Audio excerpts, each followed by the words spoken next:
Hey guys, tonight we're lighting a single gas lamp, fluffing up a horsehair pillow, and settling in to explore a peculiarly Victorian obsession. Why on earth no one could get a good night's sleep? We're talking about a world where artificial lighting was still a novelty. Doctors blamed dreams on indigestion, and people genuinely feared that reading the wrong novel before bed could undo your entire nervous system. You probably won't survive this timeline without waking up somewhere between a mustard foot poultice and a teacup of laudanum. So, before you get comfortable, take a moment to like the video and subscribe. But only if you genuinely enjoy what I do here. And if you're feeling cozy already, drop your location and the time where you are. I love seeing where you're listening from. Now dim the lights, maybe turn on a fan for that soft background hum, and let's ease into tonight's journey together.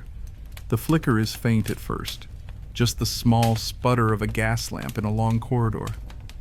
You're walking slowly through a townhouse in 1860s London, where shadows are deep, ceilings are high, and someone has tried to quiet the clocks.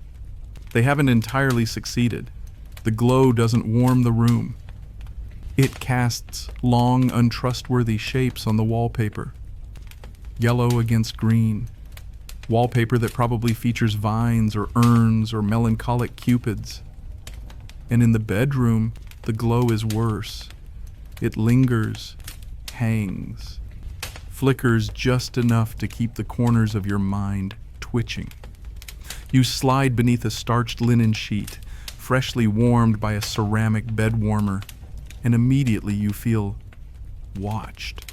Not by a person, but by the room, by the clock on the mantel, by the slightly ajar door, by the fact that you now live in a world where night no longer means dark. That was the first great shock of Victorian insomnia. Artificial light, gaslight specifically. No more slipping into natural twilight. No more bedrooms lit only by embers and moonbeams. Now it was hiss and glow and murky halos around street lamps. Progress, they called it.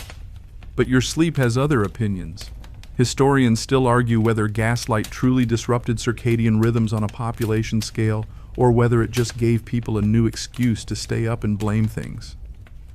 But letters, diaries, and household manuals tell the same story. People began to notice their nights, to observe them, to fear them a little. You lie there, imagining the hiss of the gas just outside the bedroom window, where a street lamp sputters near a fog-wet curb. It's not silent. It's never silent now. The city breathes, and you're forced to breathe with it. One writer described it as the hour when shadows have voices and the light feels like a sermon. That's comforting. You roll over.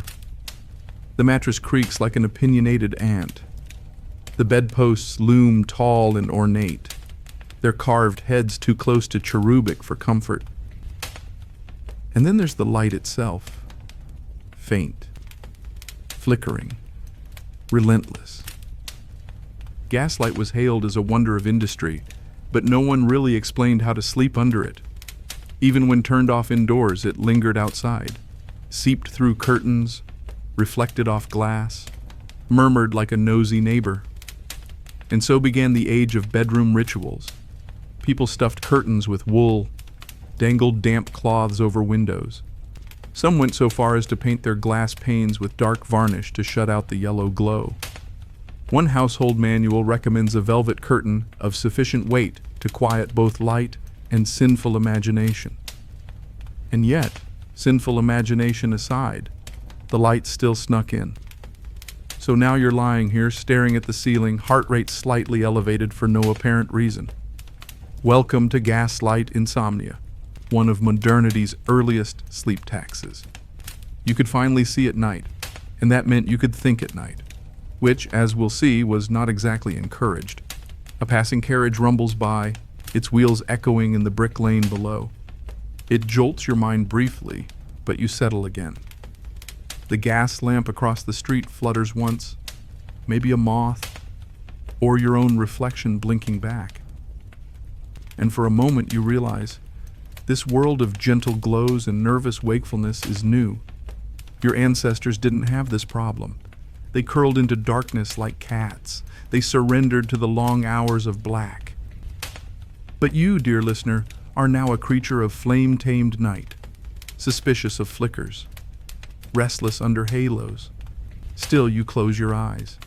You try. But the hiss in the air, the flicker behind the curtains, the gentle creak of a settling house, it all adds up to something peculiarly Victorian. Awake, without knowing why.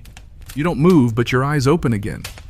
The room hasn't changed, still dim, still padded with lace and starch and just enough wallpaper to start a headache. But something feels different. There's a new sound, faint but relentless. Tick, tick, tick. It's the mantel clock, or maybe the wall clock, or both. Timekeeping has made itself at home in the Victorian bedroom, and now it will not shut up. You glance toward the hearth where a stately brass timepiece presides over a pair of ceramic dogs and a wilted sprig of lavender in a cut glass vase. The clock's hands shimmer faintly in the gaslight glow, and its ticking seems louder than before. Not intrusive exactly, just a little smug, like it knows you're listening. Here's the thing. Victorians weren't just obsessed with time. They were surrounded by it. Pocket watches, hall clocks, mantel clocks, kitchen timers, carriage time, railway time.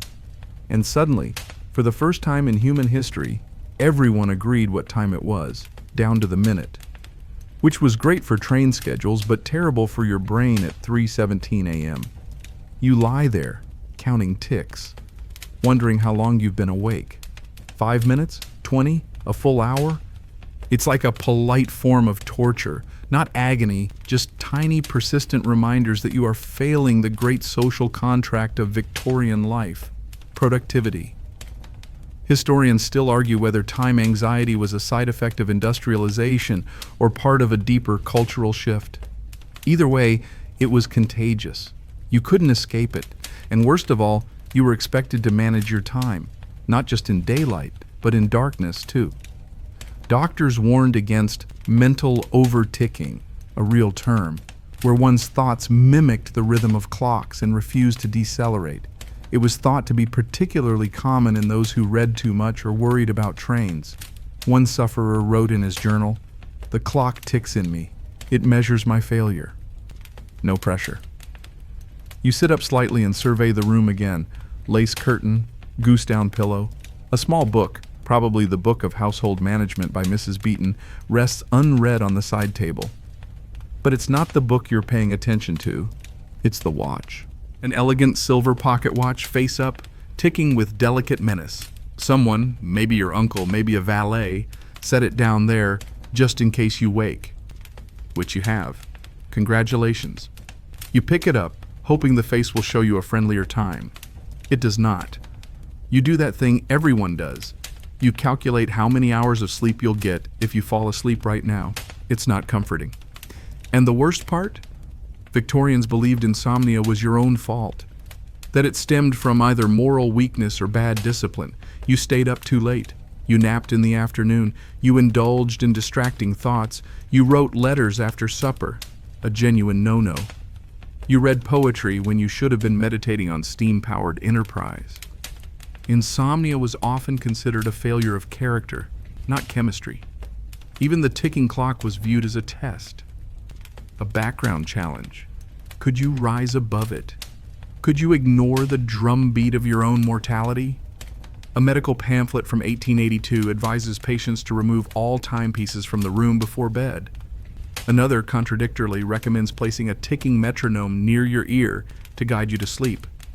Still another suggests gently turning the clock to face the wall if one's nerves are too modern. And so you put the watch down. You turn your back to the mantel. But it doesn't help, because the ticking is still in your ears, because even without the watch, your thoughts have taken up the rhythm. Tick, you forgot to answer a letter. Tick, you need to speak with the grocer. Tick, the rent is due. Tick, you never should have had that second slice of boiled pudding. You close your eyes again, try to breathe. Try to remember a time before you could count every minute, before there was always something measuring you. The gas lamp outside flutters again, and for one absurd, sleepy moment you wonder if the street lamp is whispering tick too. But eventually, the rhythm blends into the fabric of the night. Not gone, but familiar now. Less a threat, more like a heartbeat. And as you start to drift, not sleep, but something adjacent, you hear the clock again, still ticking, but somehow less judgmental. Your eyes close. Almost. But the mind isn't quite done yet. You shift your head slightly on the pillow, feel the cool side of the linen, and try again. Except now the ticking clock has invited a few friends, thoughts, busy ones. And that, as any Victorian physician would eagerly tell you, is where the real trouble begins. You're thinking too much. Not in a grand philosophical way, not in a should I publish my treatise on metallurgy kind of way, just in the way thoughts sneak in and refuse to be quiet. What time is it? What is that sound in the pipes? Did I pay the coal man? Congratulations. You have what some in the 19th century called cerebral congestion of the sleepless variety. Victorians were very, very worried about thinking after dark. There was a widely held belief that the brain, much like a steam engine, should only operate under certain conditions in times of day. After sunset, it was considered improper, especially for women, to let the mind roam unchecked. You sit up slightly again, not because you want to, but because you feel like your thoughts are wearing hobnail boots and pacing around up there. The logic went like this. Mental stimulation pulled blood toward the brain. Blood toward the brain meant heat. Heat meant pressure. Pressure meant restlessness. And restlessness, according to the medical manuals of the day, was a slippery slope to hysteria, tooth decay, spiritual apathy, and, of course, insomnia. Historians still argue whether these diagnoses were a genuine attempt to understand the mind or a veiled attempt to discourage late-night independence. The answer is probably both. One particularly charming 1860s pamphlet advised that young ladies must avoid arithmetic after twilight, lest they disturb their humors and render themselves unfit for sleep or marriage. Let that one sink in. You lie back, eyes open to the dim ceiling, and wonder what counts as arithmetic. Is counting sheep risky? What about stairs? Did you leave the stove lit? Victorians were not subtle about their feelings on this. Thought, especially uncontrolled thought, was something to be managed, contained. Ideally, by avoiding anything too exciting before bed. And that meant novels, especially French ones. You weren't supposed to read them, particularly not in bed, and especially not if they included plot twists or scandalous dialogue. Doctors claimed they overexcited the brain and unbalanced the nerves of repose. One woman claimed that reading Madame Bovary before bed gave her hives and made her dream of soup tureens. True or not, the public believed it. There were even bedtime book lists circulated in middle-class newspapers, recommending titles that were pleasant but not provocative. Think gardening guides, mild sermons, memoirs of minor bishops. As you shift again under the blanket, slightly too warm now, you can feel the old Victorian pressure mounting. Do not think. Do not feel. Do not over-process. And that's exactly when your brain reminds you of that one embarrassing thing you said in front of your aunt during tea 2 years ago. Of course it does. Because the more you try to stop thinking, the more gloriously noisy your thoughts become. It's like Victorian repression turned into a circus. You let out a breath, long and slow, and roll onto your side. Here's the thing. They tried. The Victorians genuinely tried to understand why people couldn't sleep. And often, they blamed the invisible interior, thoughts, feelings, moral slip-ups, even excessive imagination. There was one theory, popular for a moment, that linked nighttime thought to undigested narrative energy, as in, you read a story and didn't properly process the emotional arc, so your brain kept trying to resolve it while your body just wanted to be unconscious. You imagine a Victorian lying awake muttering, "But why didn't Heathcliff knock first?" Another theory blamed dream residue, the idea that your mind prepared dreams too early, causing a traffic jam in the subconscious. One remedy: recite multiplication tables backwards. Another: drink tepid chamomile through a goose quill straw. Neither of these works. Trust me. You snuggle deeper into the blanket, which now feels strangely uneven. How is it always bunched in the middle? The ticking has faded into the background, but your thoughts keep stepping forward. They're polite, but insistent. And now, as you stare toward the ceiling again, you notice something new: the moonlight. It has crept across the floor, silvery and soft, and now touches the leg of the chair where your shawl hangs. It's nice. A reminder that not all light is from gas lamps, that not all night thinking is bad. Some of it, even the Victorians admitted, is inevitable. So maybe you stop resisting just for a moment. Let the thoughts be there. Let the steam engine of your mind slow of its own accord. Tick, tick. And slowly, gently, you begin to drift again. Not asleep, not quite, but somewhere in between. The moon has moved again. You know this not by the clock, though it's still ticking, ever helpful, but by the faint silver arc now stretching along the opposite wall.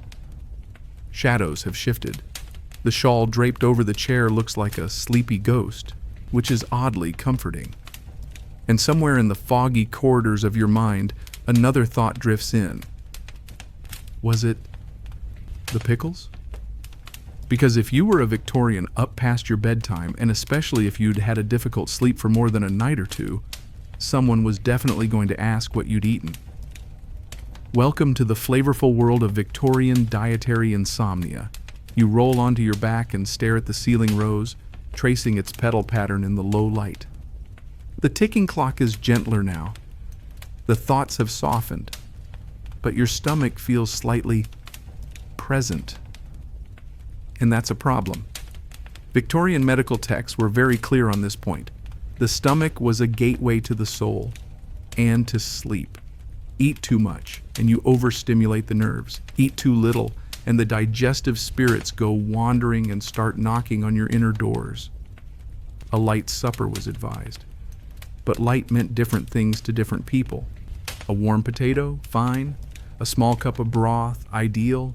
A wedge of veal soaked in vinegar, absolutely not. That was thought to lead directly to fever dreams and dark thoughts about taxation. Historians still argue whether these food fear prescriptions had any real basis in physiology, or if they were more about moral control. Either way, many Victorians genuinely believed that poor digestion was the root of insomnia. And pickles? They were the enemy. One doctor famously blamed the rising tide of sleeplessness among young women on the increasing popularity of pickled beetroot. Another issued a pamphlet entitled "Supper and the Slumbering Spirit," warning that spicy chutneys led to unrest of the soul. You're not making this up. No one could. You shift again. You think back to what you had for supper. If this were the 1880s, maybe a boiled egg, half a roll, perhaps a sliver of jam on toast. Harmless enough. But were the eggs fresh? Were they too fresh? These were questions worth losing sleep over. A popular household almanac once published a guide called "Foods to Invite Slumber" and included such gems as parsley tea with barley bread and tepid sago. The list of foods to avoid was 3 times longer and included goose, strong cheese, and all foreign preserves, especially Turkish fig paste. It wasn't just about what you ate, but when. Eating too close to bed was a spiritual risk. Digestion was viewed as an internal labor, and labor, as any decent Victorian knew, should never be undertaken while resting. The idea of your stomach toiling while your brain dreams was thought to result in nightmares and unfocused neural chatter. One sleep manual even warned that nighttime indigestion could cause phantom noises, shadow movement visions, and sinister perspiration, which frankly sounds more like a ghost tour than a nap. And so you lie there now, possibly guilty of a phantom pickle, or at the very least a rogue biscuit with plum jam. Your stomach seems calm, but you're not entirely sure. There's that faint awareness, that presence, not a growl exactly, but a tension. A tension the Victorians would have written entire sonnets about. A woman named Maria, age 47, wrote in her sleep journal, because yes, they kept those. I partook of a roast apple with nutmeg before prayer and dreamt of a fox in the pantry. Upon waking, I knew no further peace that night. You're not dreaming of foxes yet, but you can see how this starts. In another part of the house, a pipe rattles gently. The warmth of the coals is fading, and the room has that familiar night chill, like the house itself is exhaling. You tuck the covers a bit higher. The shawl still hangs. The clock still ticks. And your stomach, now slightly soothed by time or imagination or both, settles just a bit. You try not to think of the candied ginger you saw in the pantry earlier, or whether the fig conserve on the table was Turkish, or if that extra spoonful of rice pudding technically counts as too rich. Victorians had a phrase, "To tempt the belly is to trouble the brain," which sounds extreme but also strangely poetic when you're lying awake in a very cold room with one too many ideas and half a biscuit's worth of regret. You let your breath out slowly. The moon has moved again. The pickle has passed, and the shadows look less like ghosts now, and more like tired wallpaper. The blanket rustles as you shift slightly again. The bed creaks its mild disapproval again. You lie still, trying not to wake anyone, even though in this room it's just you and the furniture, which somehow makes the silence louder. But something's bothering you now. Not inside your head or your stomach, it's the bed itself. You stretch one leg and feel the ridges of the mattress, slightly lumpy, uneven, maybe even protesting its own age.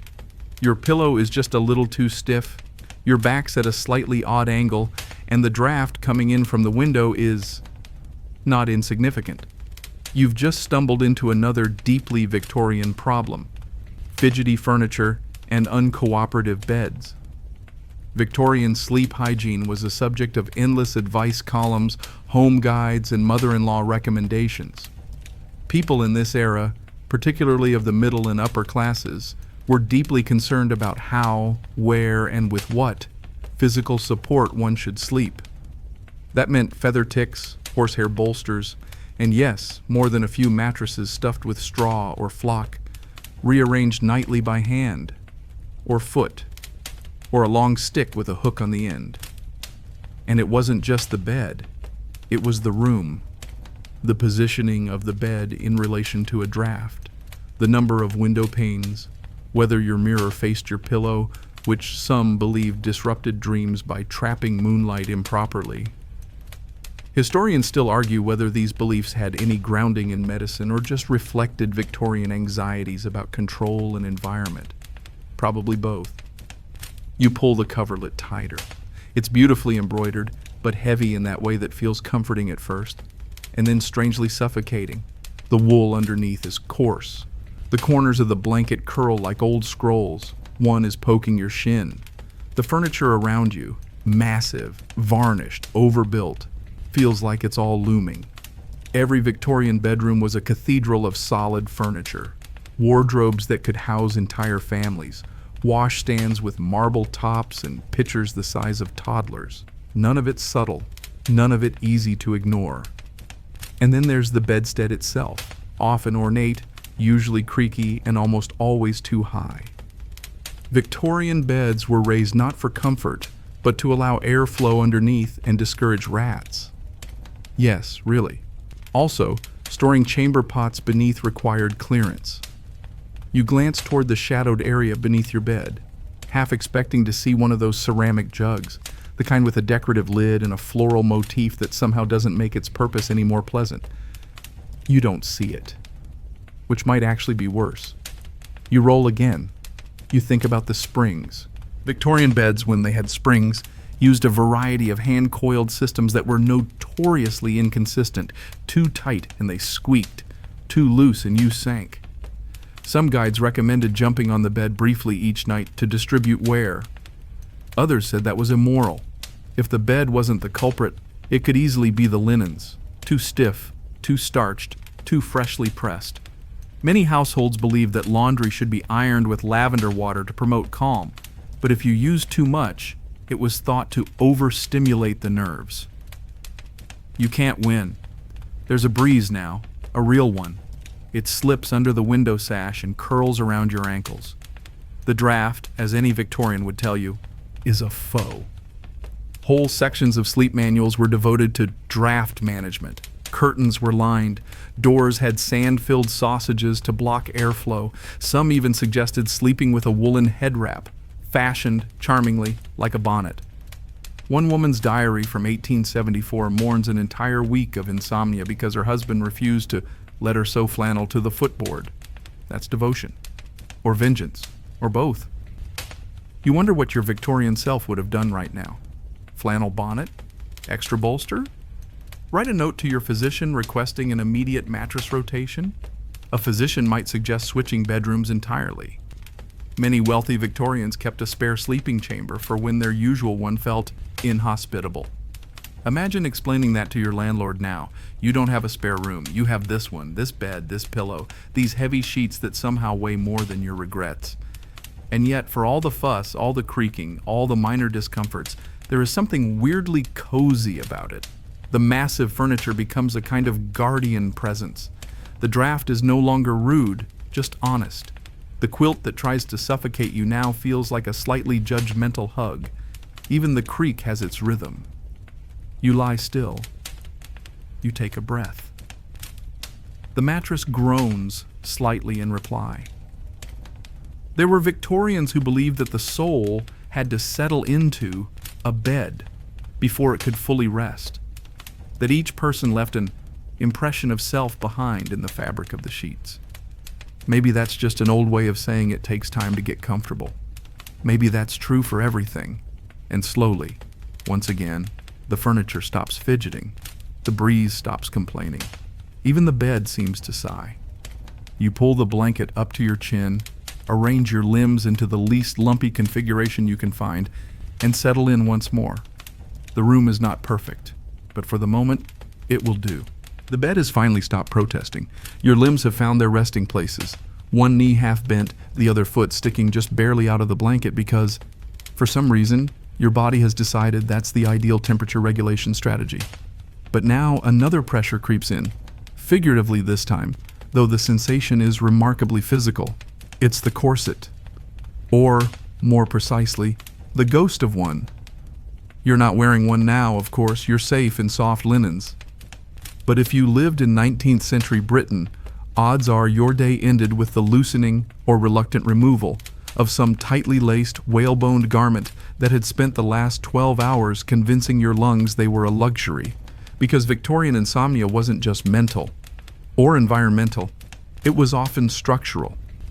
Corsets were more than fashion. They were armor, expectations, and occasionally compression chambers. And while many wore them comfortably, doctors, especially male ones, began to notice a pattern. Women who couldn't sleep often had sore ribs, shallow breathing, and nighttime palpitations.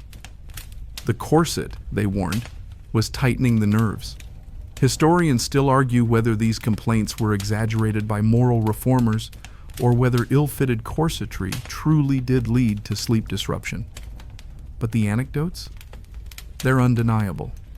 One journal entry from 1872 reads, "After unfastening stays, the heart knocked about like a caged bird. I lay for hours unable to calm it." Another simply says, "Took off corset, began to think. Never a good thing." You imagine it. The long fingers of the maid untangling the laces. The groan of the final eyelet snapping free. The sudden rush of breath into lungs that didn't know they were starving. And with that breath, thought. With that release, awareness. The strange irony? Wearing a corset might have distracted from the mind, removed it from its wanderings. Once taken off, there was nothing left to hold you in. Victorians didn't stop there. They blamed sleeplessness on other items of dress, too. High collars were said to squeeze the contemplative vein. Stiffened cuffs supposedly disrupted wristful equilibrium. Nightcaps were fine unless tied too tightly, in which case they could produce dream hallucinations involving spinning fruit or ecclesiastical guilt.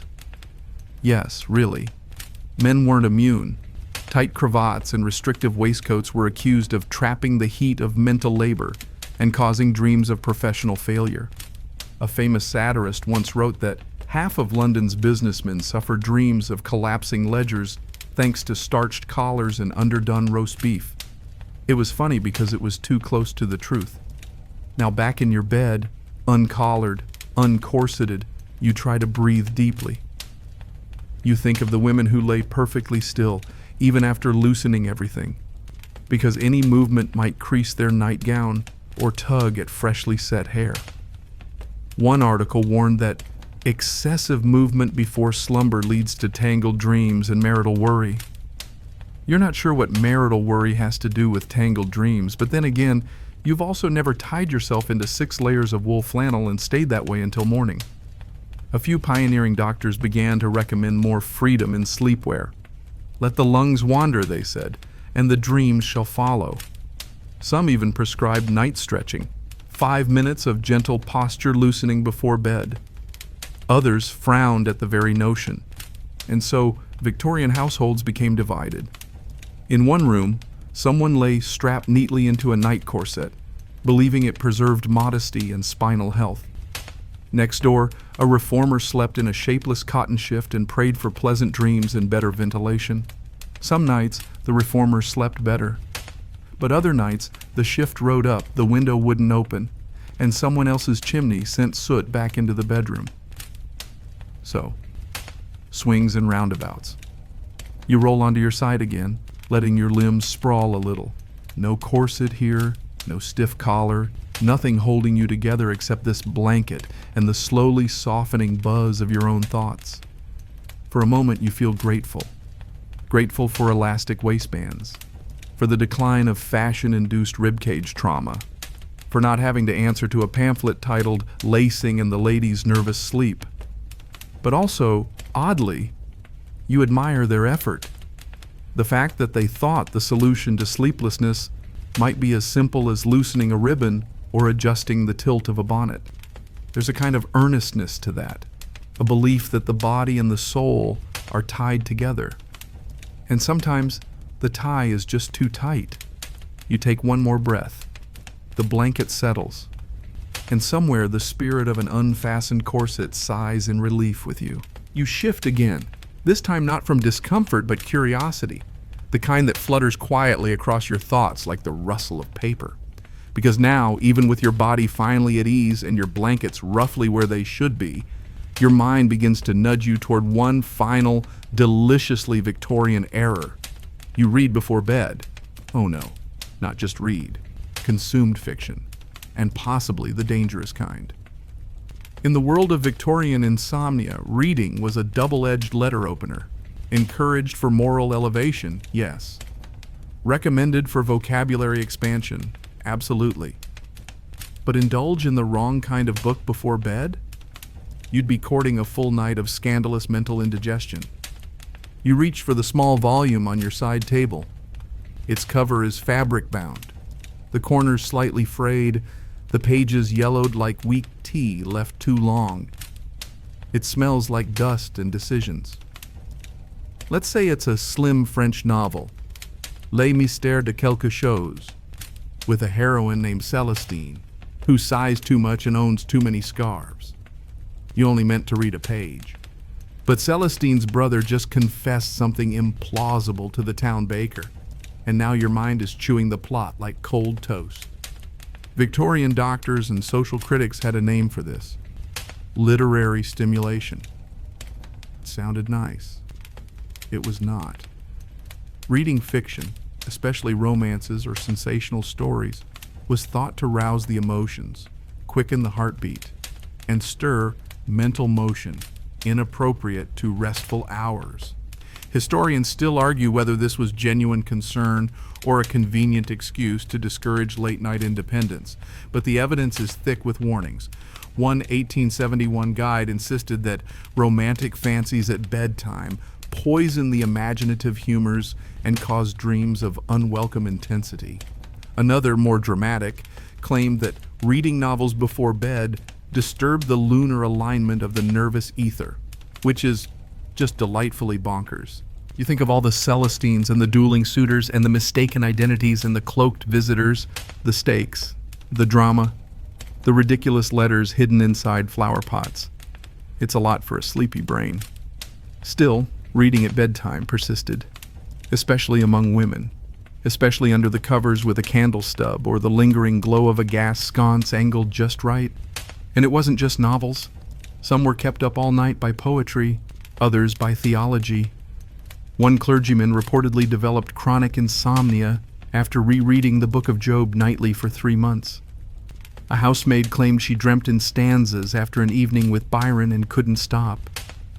The wrong kind of reading, they said, made the body restless, the thoughts slippery, the breath uneven. Even letters were dangerous. Many manuals advised avoiding all personal correspondence within 2 hours of lying down, especially emotionally charged ones, those written in blue ink, which Victorians weirdly associated with feelings. If someone sent you a long letter scrawled in blue, you were basically guaranteed a night of turning over sentences in your head like damp laundry on a line. You lie back, thinking of Celestine's situation. Why did her brother say that thing about the orchard? What was in the bundle under the stairs? You're too tired to care, but also not tired enough to not care. The novel, closed now, sits inches from your hand, and you're keenly aware that its mere presence may be preventing your slumber. Because the Victorians didn't believe in separating the act of reading from its consequences. Books weren't just text, they were agents of influence, gateways, triggers. One prominent sleep doctor once said, "A volume at dusk may become a weight upon the chest at midnight." A bit dramatic, but not wrong. You roll to your side again, facing away from the book, as if that will help. Some tried reading the right kinds of books before bed, moral essays, agricultural treatises, parliamentary reports, but found those caused a different kind of insomnia. The dull, heavy kind, where you feel obligated to remember facts about oat yields and horse harnesses. And still, reading persisted, in secret, in defiance, in nightgowns and under quilts. So many sleepless hours passed in paper, ink, and shadow. You take a deep breath. You let the plot lines settle like sediment in a cold teacup. You let Celestine keep her secrets. You surrender the twist at the end. The book stays closed. The characters vanish, slowly, kindly, as if backing out of the room and closing the curtain behind them. The paper smell fades. The ink drifts from your thoughts. And maybe, just maybe, you'll sleep. Unless you start wondering what happens in chapter 13. You almost don't notice the faint rumble at first. It doesn't belong to your room, not to the ticking clock, the moonlight, or even the remembered corset ghosts of hours past. It's lower, deeper, and oddly rhythmic. That, dear sleeper, is a train.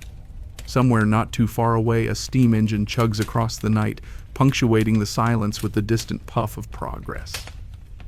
It's soothing, in a way. But for Victorians, it was also a little terrifying. Welcome to the era of railway-induced sleeplessness. You roll to your back again, ears alert. The train is gone now, swallowed by distance. But it leaves behind the memory of motion.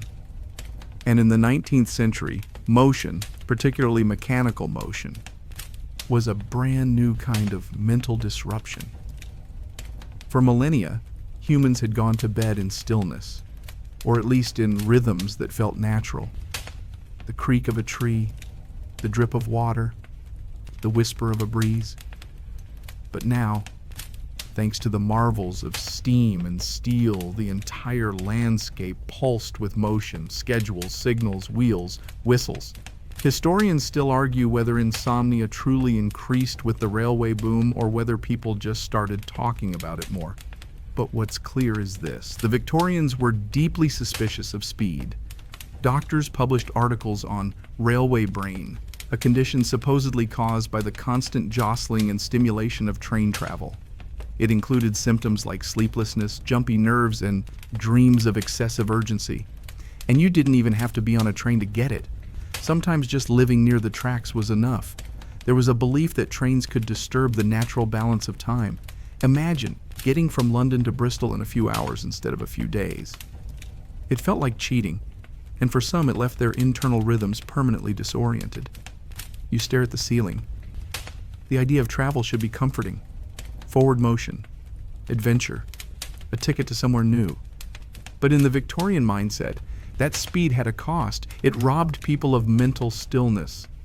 There's even a record of a Londoner who, after her first ever train trip, wrote in her diary, "My dreams ran on wheels. I awoke breathless. The bed itself seemed in motion."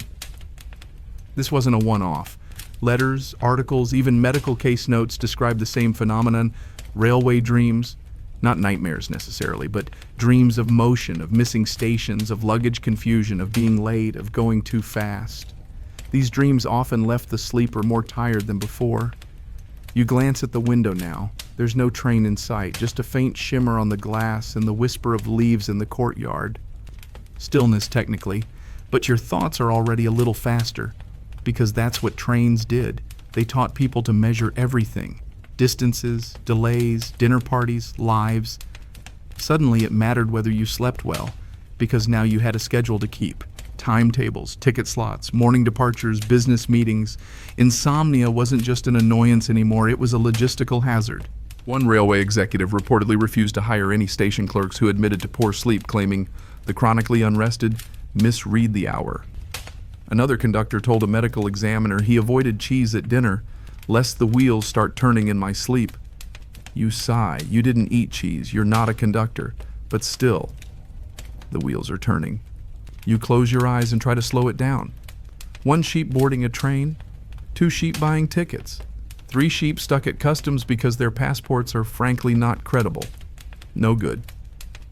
You open your eyes again and imagine the earliest train passengers in their sleep coaches, trying to rest while their beds vibrated like musical spoons. Sleeping cars weren't luxurious then.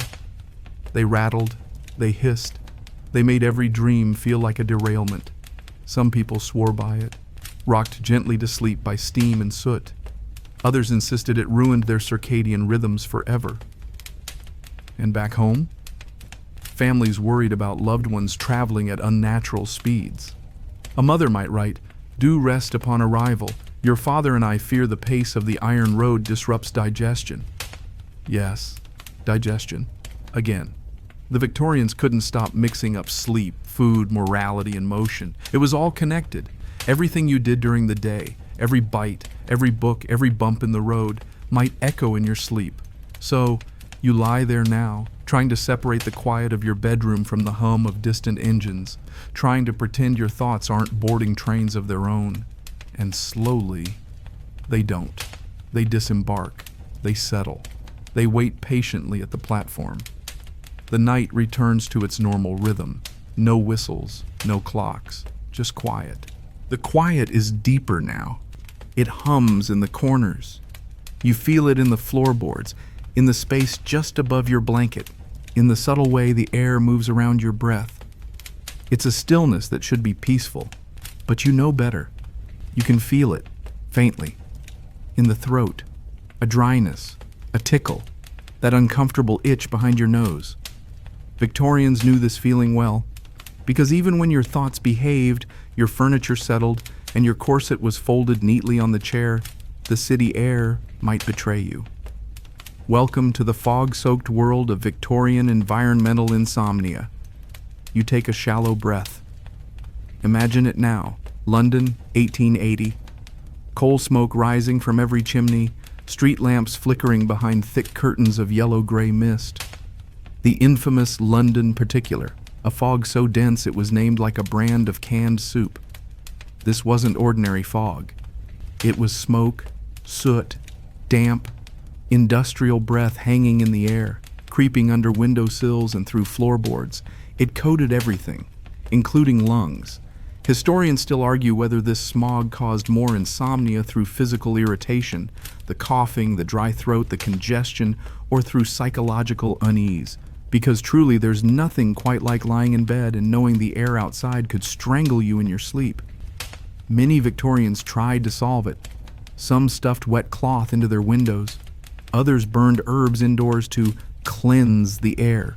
Lavender, sage, or the ever-popular eucalyptus, which was thought to chase off everything from spirits to chest rattles.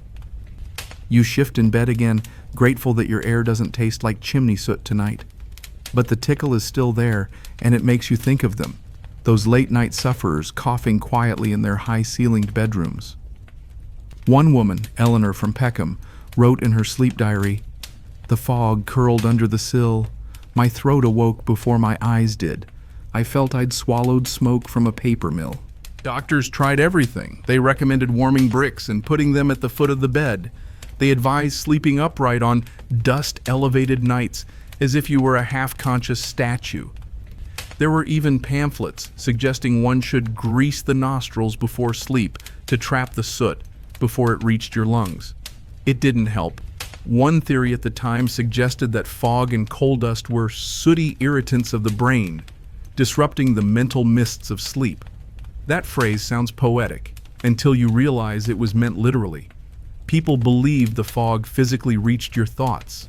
You lie still, imagining a long night in a house with no central heat, with cracked windows and no air purifiers. Just a bowl of boiled vinegar in the corner and a damp handkerchief pressed over your face. Still not sleepy? Try listening to the endless coughing of your neighbors through paper-thin walls or over the courtyard fence. In the industrial heart of Manchester, it was said the streets were quietest at 3 a.m. Not because everyone was asleep, but because that was when everyone stopped coughing at once. For the poor, the fog brought more than discomfort. It meant lost sleep and lost wages. Those who couldn't rest couldn't rise. Those who couldn't rise couldn't work. One report noted that factory workers in smog-heavy cities were more prone to what was politely called malaise and impolitely called sick fatigue, which is essentially exhaustion wrapped in coal dust. And yet, amidst all this, sleep persisted. Some people grew used to it, their lungs adapted, their dreams floated above the smog. There were moments of beauty too. A woman described the moon glowing like a brass farthing through the haze. A child remembered fog that smelled like toast and candle smoke, romantic in its way. You draw the blanket closer now, nose just beneath the edge. Your air is clean. But that ghost of soot in the imagination lingers. You can almost hear the coughs quieting one by one. The fog lifting, ever so slightly. The city settles, not perfectly, but enough. And you, cocooned, silent, settle too. The city fog fades from your thoughts, like the edge of a dream, dissolving slowly into quiet. Your breath evens out again. Your limbs stop twitching. But before sleep can carry you off completely, another little whisper curls up beside you. A question you didn't invite, but which seems to arrive nightly. What did I forget to do?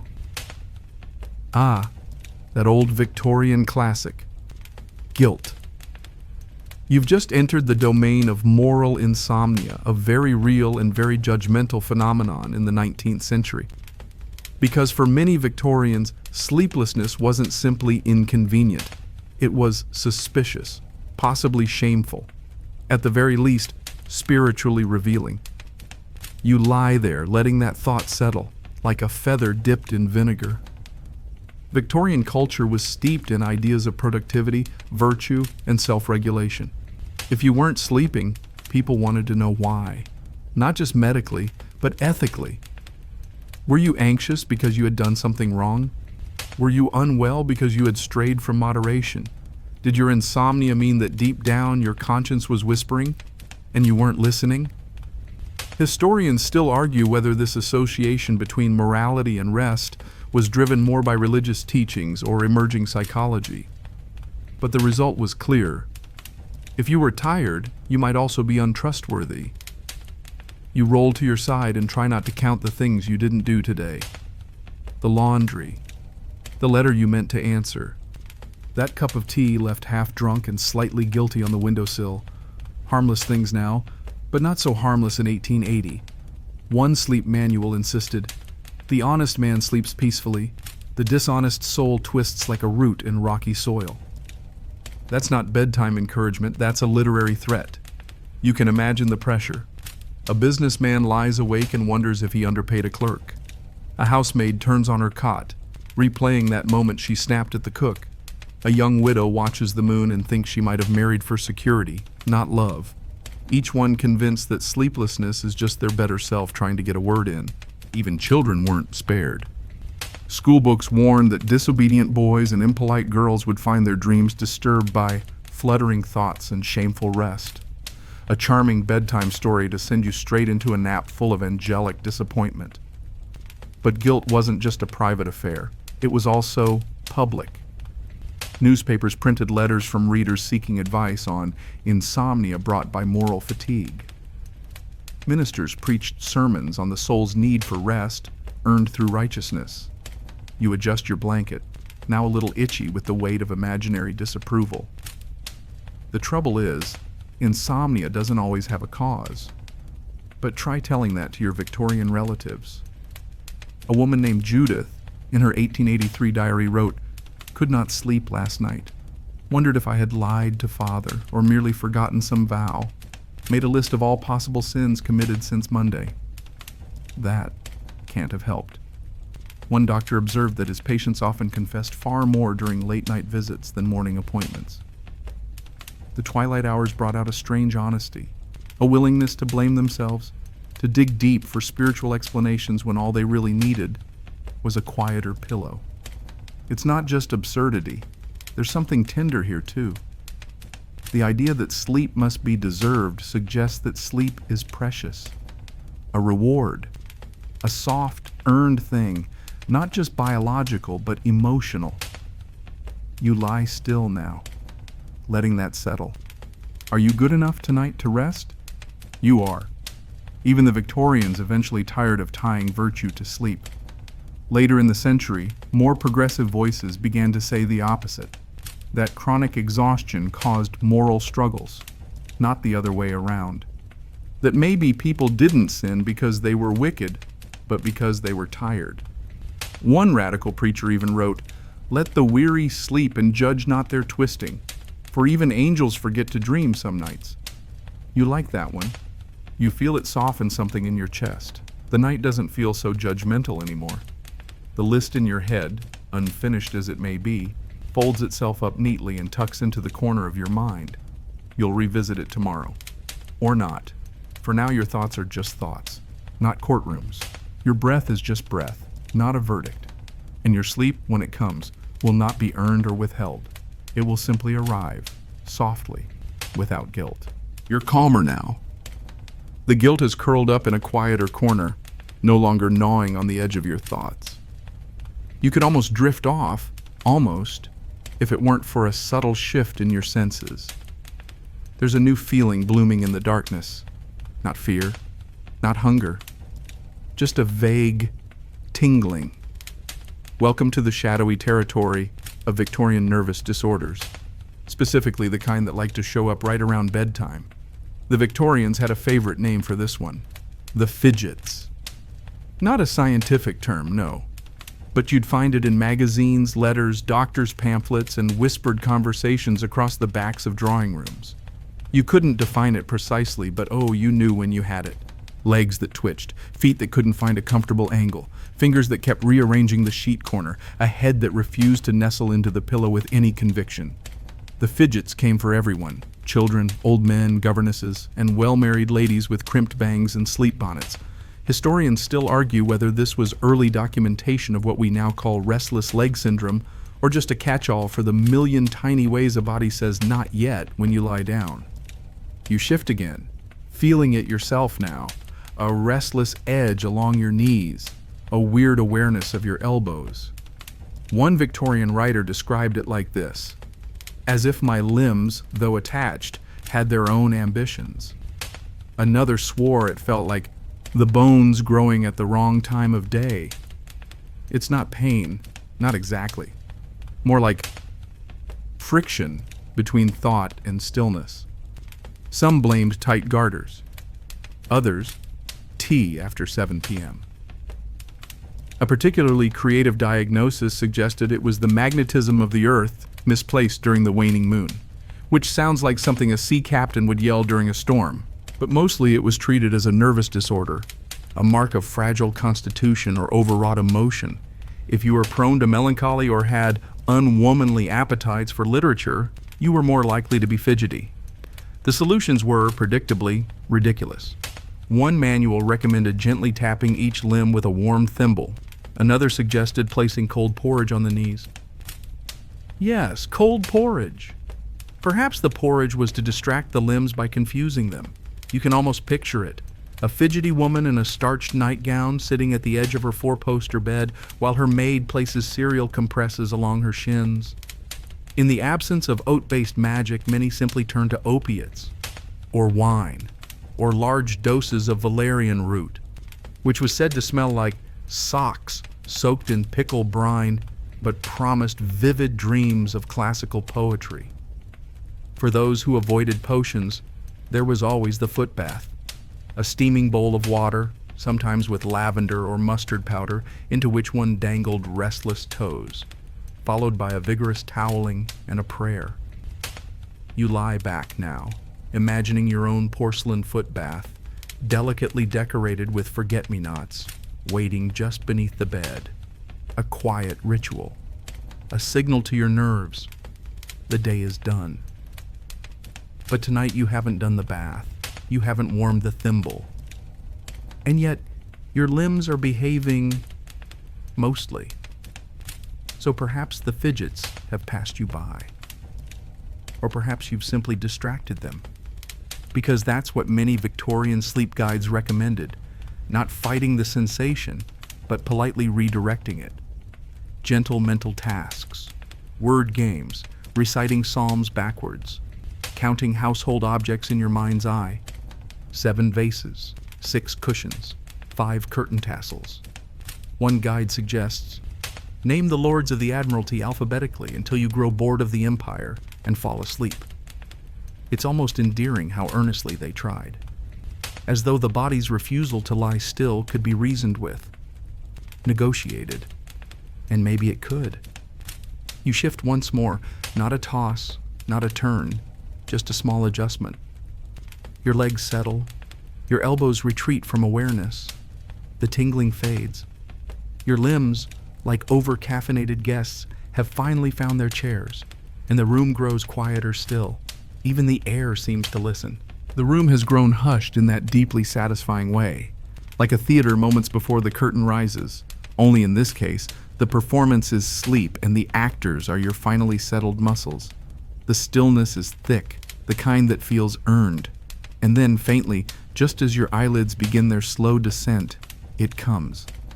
A chime. Distant. Faint. Possibly real, possibly imaginary. But for a Victorian sleeper, it would have been entirely expected, because now you've reached the world of nighttime clock culture. In a world without smartphones or even wristwatches, Victorians were deeply attuned to the soundscape of mechanical time, especially at night. You lie still, listening. Somewhere, the gears of memory begin to tick. There were grandfather clocks in the hallway, carriage clocks on the mantelpiece, bracket clocks in the stairwells, and, of course, the local church bells, which struck the quarter hour whether you wanted them to or not. Historians still argue whether these chimes soothed or tortured. Some swore by them, claiming they marked the passage of night with comforting reliability. Others dreaded them, sharp interruptions of near sleep, yanking the mind back into unwanted wakefulness. You can imagine it, lying in a darkened room, eyes closed, body calm, and then, ding. Was that the half hour? Ding, ding. Wait, what time is it now? Victorian insomnia often came with a built-in soundtrack. One essayist wrote, "My rest was but a string of bells, stitched between fragile dreams." Clock anxiety became a known affliction, especially among the newly wealthy, those who could now afford timepieces but had not yet learned to ignore them. A new mantel clock might be admired all day and resented all night. You adjust your position, now keenly aware of time passing. Or maybe not. Maybe you've drifted back into the mind of a Victorian sleeper who's been taught that time is moral, measurable, and never quite yours. And not just the chimes. No, Victorians had clock beds, frames with small mechanical movements built in, meant to tilt the sleeper upright at a set time, as if waking via violent recline wasn't stressful enough. Then there were the bedtime automata, elaborate clockwork figures that rang bells, chimed birdsong, or, in one very unsettling model, recited a line of Shakespeare at 3 o'clock a.m. Imagine that. Half asleep, only to hear from across the room, to sleep, perchance to dream, there's the rub. No, thank you. Some households took clock silence seriously. Bedrooms with chiming clocks had them muffled with felt. Others removed them entirely at night, placing them in a dresser drawer or wrapping them in a spare sock. One household reportedly wrapped their grandfather clock's pendulum in a scarf every evening, like an old man with a cold.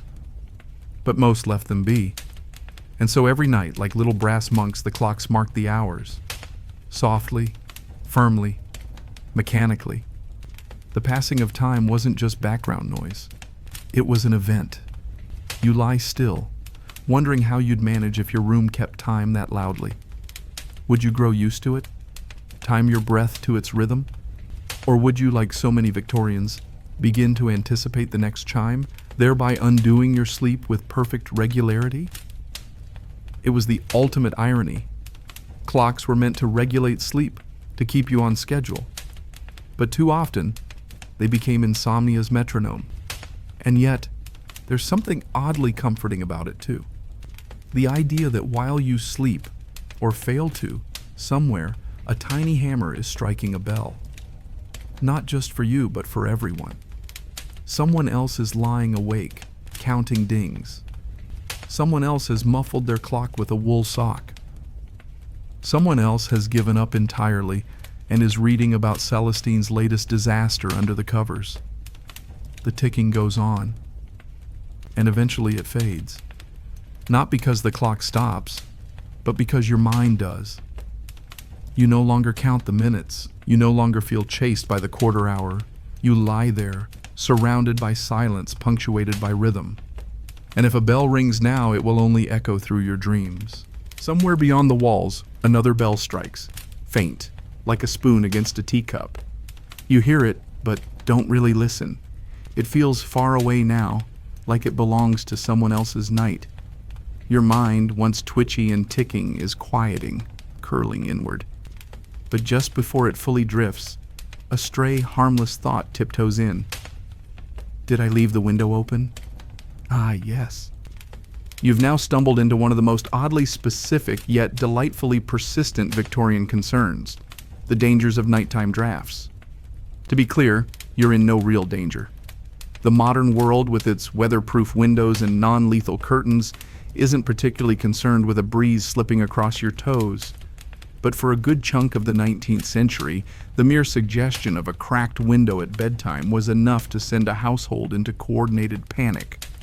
One London physician claimed that a single gust across the nape may excite a fortnight of nerves. That sounds like a threat. And in many Victorian bedrooms, it was treated like one.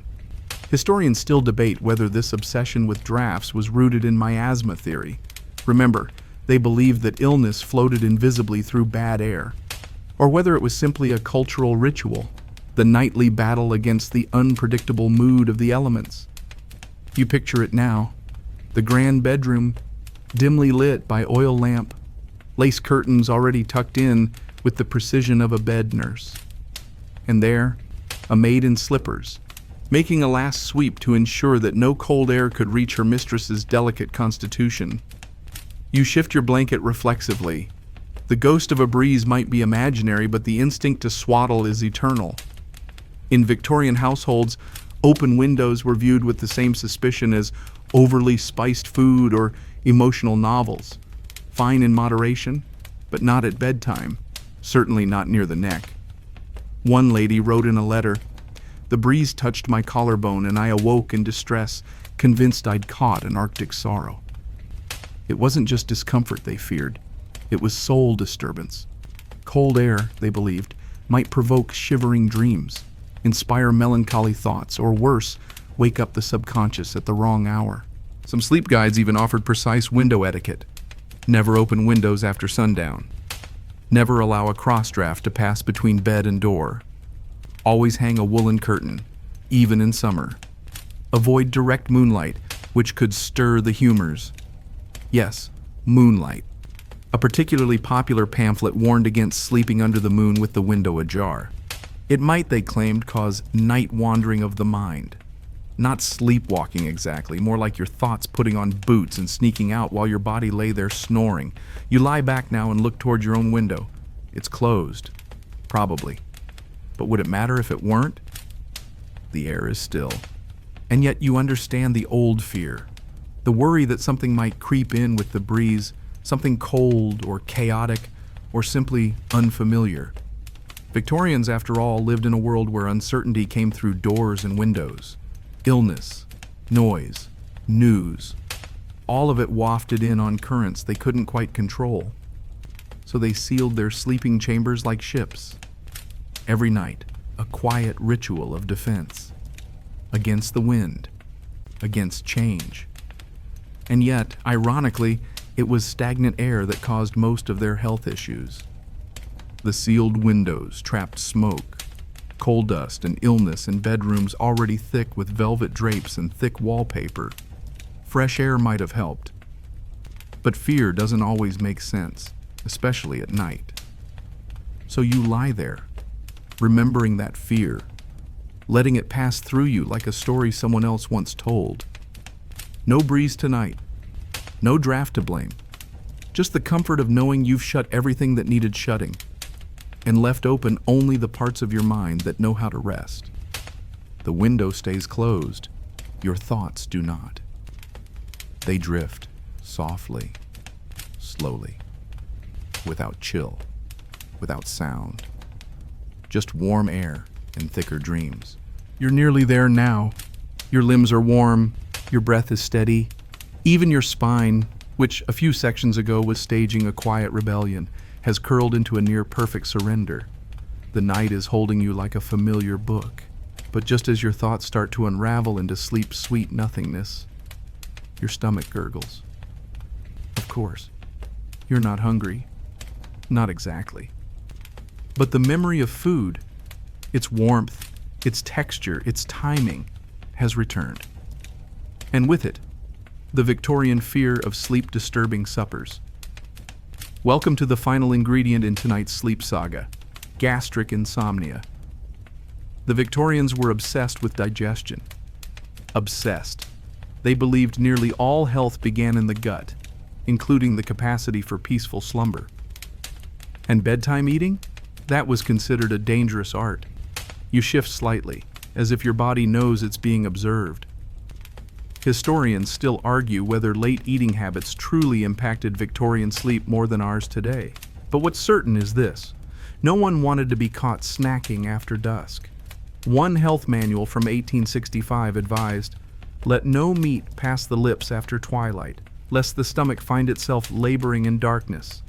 Dramatic? Yes, but charming in its gut-centric anxiety. Light foods, however, were sometimes permitted. Thin porridge, warm milk, a small biscuit, no thicker than a halfpenny, and no richer than boiled air. That last quote is paraphrased, but only slightly. You imagine yourself in a Victorian bedroom now, with its carved bedposts and embroidered counterpane. A tray arrives, carried by a slippered maid, and on it, a tiny triangle of toast and a porcelain cup of milk warmed to exactly the temperature of human skin. Why? Because any warmer might provoke inner stirrings, any colder, and it might excite melancholic chills. They worried not just about what they ate, but how long it lingered. A bit of cheese could, they feared, ferment into nightmares. A poorly digested meat pie might stir phantoms of the lower intestine. That phrase is real. You're welcome. You smile gently now, because even in their dietary fussiness, they meant well. Sleep was sacred, and to guard it, they would sacrifice flavor, quantity, and sometimes all common sense. There were many famous cases: the baronet who insisted on walking laps in his garden for 30 minutes after each meal, so the roast may find its peace; the novelist who stopped eating onions entirely after claiming they caused dreams of collapsing staircases; the widow who sipped only barley water and dreamed of rain. One fringe belief held that sleep and digestion shared a fixed supply of body fire. If you devoted too much to digesting supper, you'd have none left to burn through your dreams. Result: fitful tossing and unfinished thoughts. You lie still now, oddly comforted. Your own dinner, whenever it happened, has long since settled. No onions, no dreams of stairs, just the gentle memory of warm bread, or maybe rice. Simple, harmless sleep food. The Victorians might have approved, or perhaps not, because some went further, believing that dreams were directly authored by dinner. A slice of ham might lead to romantic fancies, a spoon of honey to overly sweet visions. Goose fat caused slippery, shifting dreams. Apple pie produced pastoral contentment, but only if cooled first. It wasn't just food, it was fate served on china. Still, bedtime snacks endured. Working-class folks, less fussed about the whims of digestion theory, often snacked out of necessity. A heel of bread, a smear of dripping, a bit of stewed apple. They didn't have manuals, they had habits. And more often than not, they slept just fine. So perhaps the lesson here, as you finally begin to feel the drowsiness deepening, isn't that food ruins sleep, but that worrying about food might. You stretch one toe beneath the blanket. Your stomach is quiet again. The memory of hunger dissolves. No tea to upset you. No toast to tangle your thoughts. Just the warm idea of comfort. The kind you can taste without eating. The kind that fills without fuss. And slowly, gently, the night swallows even that. There it is now, that quiet beyond quiet. Not just the silence of your room or the hush in your bones, but that soft inward dimming, the click of a mental door shutting gently behind you. The part where even the thoughts that thought they were important say, "Ah, never mind, you've arrived." But before sleep truly carries you off, we have one last stop. The Victorians' obsession with sleep posture. Yes, posture. Because if you think your current sleeping position is purely a matter of comfort, the 19th century would like a word, and probably a pillow lecture. You shift slightly, suddenly aware of how your limbs are arranged. On your side, back, arm overhead. To a Victorian sleep enthusiast, and yes, that was a thing, this wasn't idle detail, it was practically philosophy. They believed posture affected not only your rest, but your morals, dreams, digestion, future behavior, and possibly your prospects for salvation. Sleep was physical, psychological, and vaguely divine, and how you lay revealed what kind of person you were. Historians still debate whether posture guidance was rooted in medical theory, class identity, or pure aesthetic snobbery. Likely all three. For instance, it was generally agreed that sleeping on your back encouraged open lungs, angelic dreams, and an orderly rise in the morning. But it was also feared to cause snoring, sleep paralysis, and, in a few religious pamphlets, vanities of spirit, whatever that means. Side sleeping was preferred for digestion, especially the left side. One guide from 1872 helpfully warns, "To sleep on the right side is to court indigestion and torpid dreams." Left side it is then. But don't get too comfortable because stomach sleeping? Absolutely scandalous. Dubbed the prone sin, it was blamed for everything from liver congestion to impure dreams. A doctor in Glasgow wrote that it encouraged nocturnal fever of the mind. You imagine a stern nurse peeking in on her patient and frowning with disapproval at the scandal of a face smushed into pillow. And then there were the highly specific pillow arrangements. One beneath the head, one hugged between the knees, one clasped lightly in the arms like a favored book. Some manuals even included diagrams, little stick figure Victorians draped across labeled mattresses like Victorian yoga. It's not so silly, really. They were trying to understand the strange mechanics of falling unconscious. And when something as essential and mysterious as sleep evades you, you start to grasp at form, at ritual, at angle. You adjust your position now, not because they told you to, but because it feels nice. You tuck a hand beneath the pillow, shift a knee, exhale slowly. Your posture doesn't say anything about your soul, but it might say you're finally ready. Because for all their absurdity, the Victorians had a truth buried under their layers of wool blankets and moralizing. Sleep is precious. They feared losing it. They studied it. They treated it like a gift to be earned, protected, and examined, and deep down they knew that even if they didn't always understand it, it was something that could heal. So now, as we leave them behind, their chamomile and clocks, corsets and cough drops, you're left with your own quiet, your own strange and lovely descent. The night has settled, and so have you. Let it all go now. The bustle, the posture, the peppermint compresses and cinnamon tinctures, let them fade like old wallpaper. You don't need to remember which side Victorians preferred or whether someone in 1883 blamed cabbage for chaotic dreams. None of that matters now. All that matters is this stillness, this breath, this one soft moment where your limbs feel weightless and your thoughts drift like steam. Picture yourself now, not in a bed, but in a boat.